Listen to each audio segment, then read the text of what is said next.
பித்ருங்கிறது பாட்டியை குறிக்கிறான். அப்போ இந்த ராகு கேதுக்களால இந்த சூரிய பகவானும் சனி பகவானும் பீடிக்கப்பட்டிருக்காருன்னா உங்களுக்கு பிதிர் தோஷம் கண்டிப்பா இருக்கு.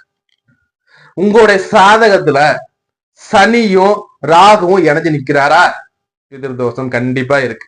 சூரியனும் ராகும் இணைஞ்சிருக்காங்களா, முன்னோர்கள் தோஷம் முன்னோர்கள் பாவங்கள் கண்டிப்பா அங்க இருக்கு. அடுத்தபடியா பாத்தீங்கன்னா இவரோட நட்சத்திரத்துல அவங்க இருக்காங்க. அதாவது பாத்தீங்கன்னா அஸ்வினி மகம் மூலம் கேதுவ நட்சத்திரம், திருவாதிரை சுவாதி சதயம் இதுல இருக்காங்களா, அப்போ உங்களுக்கு கண்டிப்பா பிதிர் தோஷம் இருக்குங்க.